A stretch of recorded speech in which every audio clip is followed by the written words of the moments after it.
You see this board right here? This board, I drew this up because I'm trying to figure out how the hell broke motherfuckers owning 200, 300 units apartment. I see people on LinkedIn, on social media. I know they ain't balling out of control, but they own this many units. I'm gonna give you my theory on how the hell I think they doing this. You ready for this shit? I'm about to blow your mind. I'm about to show you how you can get into multifamily, whether it be 50 units, 100 units, 300 units, 500 units, whatever. Now, before I talk about this is my theory. This is not even for educational purposes. This is not what really happens. I just was thinking about this throughout the day, and I feel like people get into properties this way. And the key here is it's all about who you know. So I got two scenarios here. I got 50 units or below, and I got anything 100 units and above.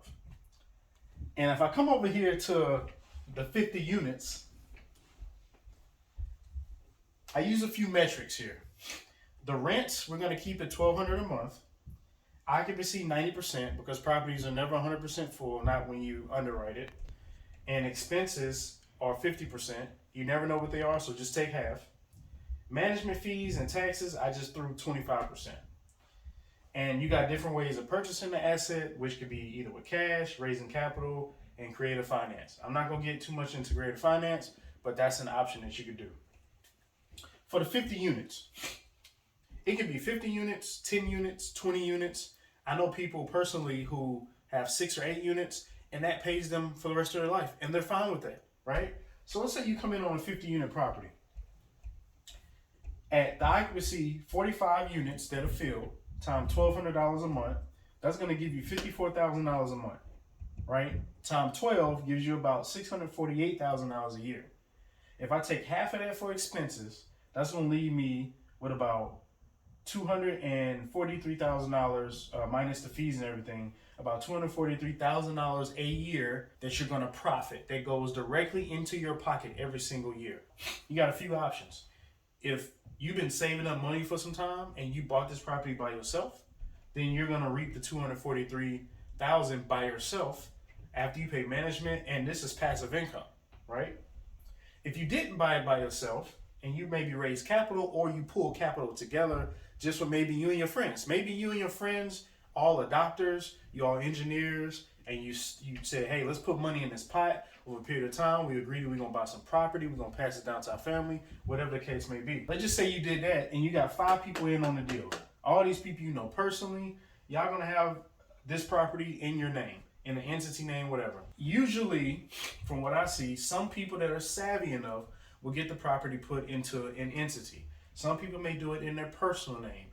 I would personally just do an entity. But let's just say it's them for right now, just to keep it short. Each person gets the distributions of the property's profit evenly. So each person is gonna get $48,000 a year passive.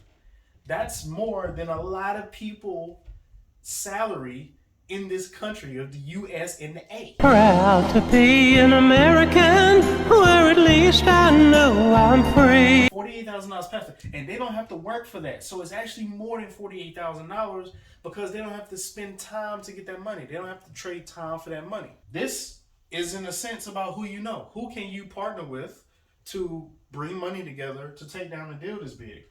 Or maybe you've been saving up money yourself, you learn about it yourself, and you wanted to do it yourself. And that's perfectly fine. Here's the kicker. Let's switch over to this. Let's say you want to go big. You say, I'm ready to get into the big properties. I'm going big or I'm going home. House real big, cars real big, belly real big, everything real big. And you saw a property that was 250 motherfucking units. 250 units. That's a lot of units, right? Versus buying 250 rental properties that's here, there, and there. And you got to go to each one. You can manage everything in one section or one parcel of an area. 225, the 10% occupancy or vacancy, times 1,200 gives you $270 a month. That's $3.24 million a year. Divided by the expenses minus the fees leaves you with $1.215 million profit that you make per year. You are technically a millionaire, assuming that is after the liabilities are taken away from your assets based on your financial statement. 1.215 million a year. Now, we're going to set up the same situation here. Now, from what my theory says, people who get into units this big are definitely using entities, whether it be LLC, S Corp, trust, whatever the hell they want to put it. That's what I would think that people does. And let's just say A person, their entity got 10 people on it.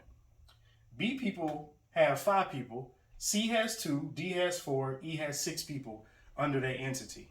But technically, I can't come in here and do, what's that, 15, 17, whatever that add up to, like 24 or 26 or something like that. I can't be like, oh, 26 people finna buy this property, because you may bump into some legal issues. I don't know. But 5 people, 5 entities can come in here and buy this deal.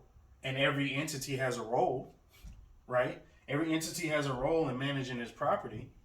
So they was able to acquire this deal. And so now if you distribute that evenly, just like we did over here, you're talking about $243,000 per year each passive. So each person is in the top 10%, really top 5% of making this type of income, and really more, because the time is not used, is not traded for money. Here's what I'm finna say that's gonna blow your mind. Some of these people in these entities may not have the money to get into those properties. They may not have the experience to get into those properties. They might not have the capital to get into the properties, the credit. I'm broke, nigga! I'm broke! They may can only go see the property themselves physically, and maybe these other individuals are not around, but because this person in A group and maybe C group stayed around the campfire, in a sense, stayed around the individuals that was doing things, they said, hey, you know, you seem to be dedicated. I like your grind. I like your hustle. You know, be the boots on the ground for us. Take some pictures. If we need you to go down there, be able to go down there. And you trading in time so you can get a piece of $243,000 a year in that group. So then eventually you can grow that and buy some more properties. These individuals will be able to do this with no money out of their pocket and be able to get in on a deal as maybe the primary owner or a secondary owner, and be able to put on their financial statement they own and operate 250 units, a 250 unit apartment complex, just because they knew somebody that they could work with to get in onto here. It's not what you know, it's who you know.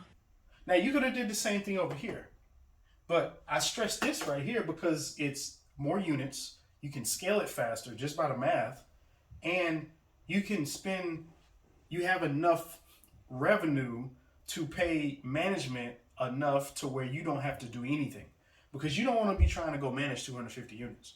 Nobody wants to do that.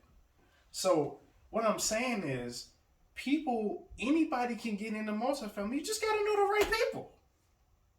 You know the right people, you can come in on a deal like this and put no money into it and just dedicate some time and give in some type of effort, and somebody would be like, yeah, come in on this deal, just make sure you do this is your role here, this is what you're gonna do, and bam, you got a 250 motherfucking unit. That shit's crazy. And I'm like, all you gotta do is find a good deal. That's it. And what my theory is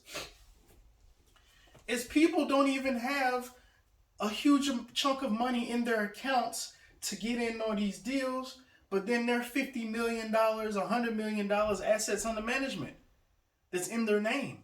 And it's not a lie, because they are in one of these entities that all work together to own an asset like this. Because when I look at people like Grant Cardone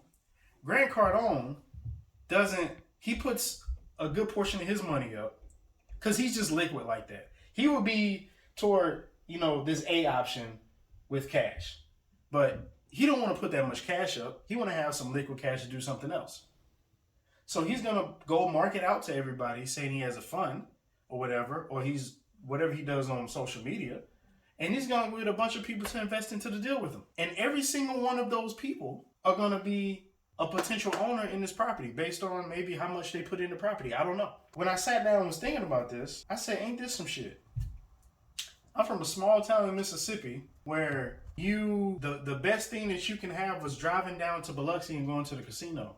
And driving to Pensacola, which was 2 hours away, was like a big vacation. When in Atlanta, 10 miles is 2 hours. I look at this and I'm just like, bruh, anybody can do this shit. Anybody. You just got to know the right people. It's all about the network. When that cliche moment of network is net worth, that shit is true. That's all I got. It's some shit.